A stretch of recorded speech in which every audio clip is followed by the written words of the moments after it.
से कुछ सवालात जो हैं वो मशीनरी से रिलेटेड हैं कि अगर आप लोग अपनी फीड खुद बना रहे हैं तो मशीनरी की कैपेसिटी क्या होनी चाहिए, किस चीज़ की ग्राइंडिंग करनी है, किस चीज़ की ग्राइंडिंग नहीं करनी, मिक्सर कितनी कैपेसिटी का होना चाहिए, ग्राइंडर कौन सा होना चाहिए, कितनी कैपेसिटी का होना चाहिए, और मकई को कितना ग्राइंड करना है, कितना ग्राइंड नहीं करना, ये सब डिटेल्स और बाकी रॉ मटेरियल्स जो हैं वो कहाँ से परचेज करने हैं।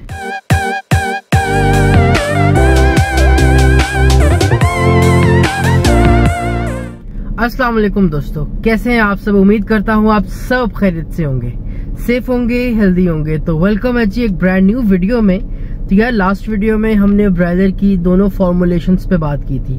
ब्रायलर प्री स्टार्टर का पूरा फार्मूला मैंने अपने चैनल पे अपलोड किया, ब्रायलर स्टार्टर का भी पूरा फार्मूला मैंने अपने चैनल पे अपलोड किया।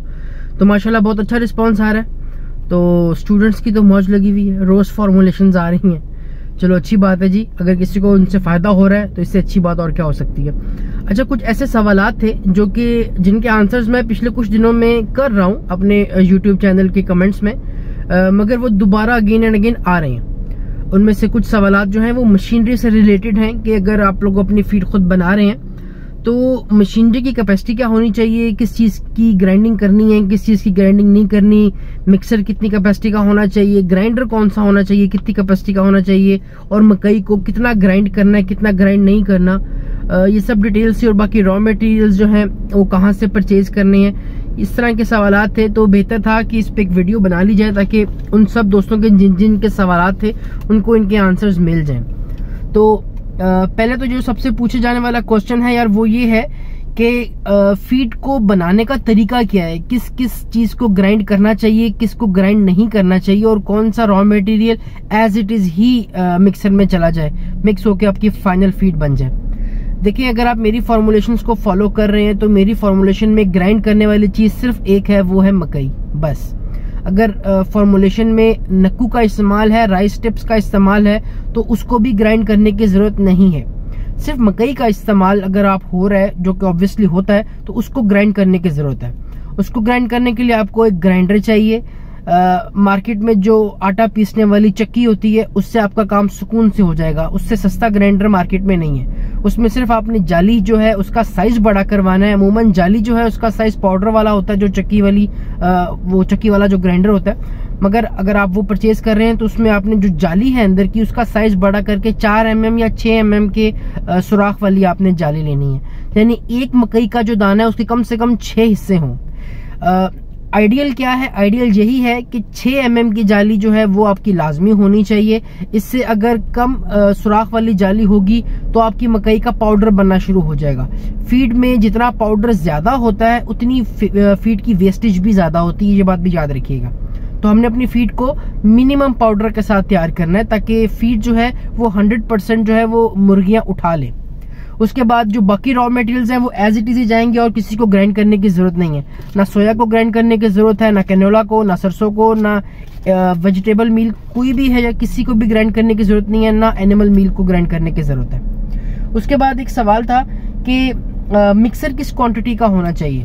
तो देखें, ये चीजें डिपेंड करती हैं कि आपकी क्वांटिटी जो है फ्लॉक की वो क्या है, आपकी फ्लॉक की तादाद कितनी है। अगर मैं किसी को पर्सनली रिकमेंड करूंगा तो मैं यही कहूंगा कि 500 kg पर आवर की जो कैपेसिटी है वो लाजमी होनी चाहिए, यानी 1/2 टन जो है वो कैपेसिटी लाजमी होनी चाहिए। लेकिन अगर कोई अफोर्ड नहीं कर सकता तो 300 kg का जो सेटअप है वो भी ले सकते हैं। ये डिपेंड करता है कि आपकी कैपेसिटी कितनी है। अगर आप 3000, 4000, 5000, 6000, 7-8 हजार तक की फार्मिंग कर रहे हैं तो मेरे ख्याल से आपको आधा टन जो है उसकी मशीनरी परचेज करनी चाहिए। 1/2 टन पर आवर कैपेसिटी की जो मशीनरी है वही आपके फेवर में रहेगी।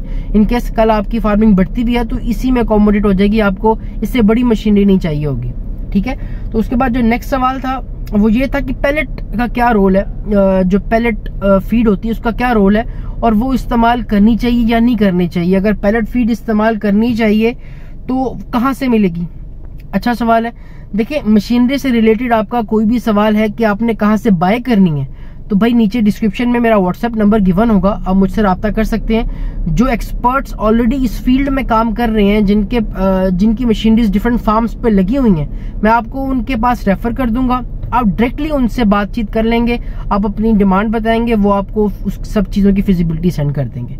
ये आपके लिए आसान हो जाएगा। जो अच्छे डीलर्स हैं, जो अच्छे ट्रेडर्स हैं, उनका मैं आपसे रेफरेंस शेयर कर दूंगा, आप खुद डायरेक्टली उनसे रब्ता कर लीजिएगा।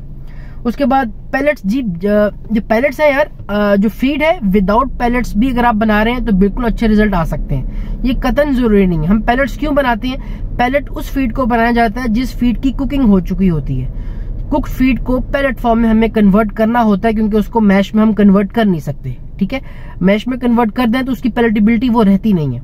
तो उसको दानेदार फीड में यानी पैलेट्स में कन्वर्ट करने के लिए आपको पैलेट मशीन की जरूरत है। अगर आप लेयर की फार्मिंग कर रहे हैं, आपको कुक्ड फीड नहीं चाहिए, इसलिए आपको पैलेट मशीन नहीं चाहिए। अगर ब्रीडर है आपके पास तो आपको कुक्ड फीड नहीं चाहिए, इसलिए पैलेट मशीन नहीं चाहिए। अगर आप ब्रायलर की फार्मिंग कर रहे हैं, ये अहम है, ये सुनिएगा, अगर आप ब्रायलर की फार्मिंग कर रहे हैं तो आपको पैलेट की जरूरत कब पड़ सकती है? सिर्फ पहले 4 से 5 दिन छोटे चूजे में। उसके बाद आप टोटल फ्लॉक मैश का चला सकते हैं और आपको रिजल्ट भी अच्छा आएगा। अब पहले 4-5 दिन छोटे चूजे में क्यों पैलेट जो क्रम्स है, दानेदार फीड, वो क्यों जरूरी है? वो इसलिए जरूरी है कि जो ब्रायलर का चूजा होता है उसमें बुरी आदत होती हैं कुछ, जिनमें से सबसे बुरी जो आदत है वो फीड का जाया करना है। जो ब्रायलर का चूजा होता है वो अपनी पसंद का दाना उठा लेता है, जो कि मकई होता है। अगर आप मैश दे रहे हैं तो सबसे अच्छा जो पार्टिकल है वो मकई का होता है। वो मकई उठा लेगा, सोयाबीन के जो मोटे दाने हैं वो उठा लेगा, कैनोला के उठा लेगा, सरसों के उठा लेगा, मगर जो हल्का सा पाउडर वाला मटेरियल होता है उसको वो छोड़ देता है। अब जब उसकी भूख वही मोटे दाने खा खा के खत्म हो चुकी होती है तो वो समझता है कि जो बाकी पाउडर बचा है वो उसके खेलने के लिए है, तो वो उससे खेलता है और वहां पे फीड का रिफ्यूजल होता है, फीड जाया होती है। तो फीड जाया होने से बचाने के लिए और सिलेक्टिव फीडिंग ना हो, जो छोटा चूजा है वो एक ही दाना ले और उस दाने के अंदर सारे रॉ मटेरियल्स मिक्स हो, इस चीज के लिए हम पैलेट का इस्तेमाल करते हैं और या छोटे क्रम्स का इस्तेमाल करते हैं। छोटे साइज का जो पैलेट होता है उसका इस्तेमाल करते हैं छोटे चूजे में। लेकिन ये अमूमन पहले 3 से 4 दिन होता है, उसके बाद जरूरी नहीं है। पूरे फ्लॉक में तकरीबन 2 से 3% फीड जो है वो पहले 3 से 4 दिन लगती है, वो आपको दानेदार देनी पड़ती है। क्यों? ताकि आपकी सिलेक्टिव फीडिंग ना हो, वजन में फर्क ना आए और आपका चूजा फीड जाया ना करे। इसीलिए आपको सिर्फ वहां पे पैलेट मशीन की जरूरत है। और किसी भी चीज की फार्मिंग आप कर रहे हैं, आपको पैलेट मशीन की जरूरत नहीं है, तो वहां पे अपनी जेब पे जुल्म करने का फायदा नहीं है भाई। 2, 3, 4, 5 बैग आप मार्केट से क्रम्स के परचेज कर सकते हो, अपने फ्लॉक को खिलाओ, उसके बाद मैश पे आ जाओ। अपनी जेब पे कोई जुल्म ना करो। मशीन महंगी है, लेने की जरूरत नहीं है। अलबत्ता आपकी कैपेसिटी पे डिपेंड करता है। छोटी मशीनें भी मार्केट में है, लोकल जो असेंबल्ड है, लोकल मेड जो है, सॉरी, बिल्कुल अवेलेबल है, लेकिन वो अगेन आपकी कॉस्ट ऑफ प्रोडक्शन को इंक्रीज करेगा, तो उसमें जाने की जरूरत नहीं है। जब आपको जरूरत है ही नहीं तो पैलेट में फीड को कन्वर्ट करना क्यों? तो इसीलिए वो चीज आप लोगों के लिए जरूरी नहीं है। तो नेक्स्ट क्वेश्चन की तरफ आ जाते हैं कि मैं अपनी फीड में शीरा क्यों नहीं इस्तेमाल करता जी। देखें, शीरा इस्तेमाल तब किया जाता है जब आपकी फीड में फ्लेवर ऐड ना हो या आपकी फीड में खुश्क फीड हो, ठीक है, ज्यादा पाउडर वाली फीड हो, उसमें कोई बाइंडर ना हो, तो वहां पे हम शीरा इस्तेमाल करते हैं। मेरी फॉर्मुलेशन में ज्यादा रॉ मटेरियल्स का इस्तेमाल होता है, 3-4 किस्म के मील्स होते हैं डिफरेंट, इससे ज्यादा भी होते हैं, तो फ्लेवर का तो इशू ही नहीं है। और बाकी जो मेरे रॉ मटेरियल्स हैं वो अमूमन दानेदार है। सोया है दानेदार है, कैनोला है दानेदार है, उसके बाद सरसों है दानेदार है, मकई बहुत दानेदार है। उसके बाद अक्सर में मैं राइस टिप्स का भी इस्तेमाल करता हूँ, वो भी दानेदार है। और कुछ फॉर्मुलेशन में मैं ऑयल का इस्तेमाल करता हूँ तो वो बाइंड कर देता है, तो इसलिए मुझे शीरे की जरूरत नहीं पड़ती। अलबत्ता अगर आपका फ्लॉक इनटेक नहीं दिखा रहा, अगर आपके फ्लॉक का जो फीड दे रहे हो उसमें पाउडर ज्यादा बन रहा है, तो उस चीज को बराबर करने के लिए, लेवल पे लेके आने के लिए आप शीरे का इस्तेमाल कर सकते हो, वहां आपको फायदा होगा। उसके बाद जो नेक्स्ट क्वेश्चन था, और ये लास्ट है, वीडियो बहुत लंबी हो रही है, जो लास्ट क्वेश्चन था कि रॉ मटेरियल जो हैं वो अच्छे कहाँ से मिलेंगे, उनकी क्वालिटी नॉर्मल बंदा कैसे चेक कर सकता है। तो क्वालिटी चेक करने के लिए या तो आपको एक्सपर्ट होना पड़ेगा, अगर आप एक्सपर्ट नहीं है तो आपको किसी अच्छे ट्रेडर से, अच्छे रेफरेंस से रॉ मटेरियल उठाना पड़ेगा। इसका अच्छा हल आप लोगों के लिए मैं लेके आया हूँ, वो यही है कि आप मुझसे रॉ मटेरियल ले लें, या मैं आपको जो ट्रस्ट वर्दी जो डीलर्स हैं जो आपके करीब होंगे उनका रेफरेंस दे दूं, आप उनसे ले लें। इससे आपका फायदा ये होगा कि क्वालिटी पे कॉम्प्रोमाइज नहीं होगा और रेट वही होगा जो मैं फॉर्मुलेशंस में कोट करता हूँ। तो ये आपका यहाँ पे सवाल खत्म हो गया। ठीक है। आई होप जिन जिन के ये सवालात थे उनको ये जवाब मिल गए होंगे। वीडियो बहुत लंबी हो गई, आई होप आप लोग देखें भी यहाँ तक।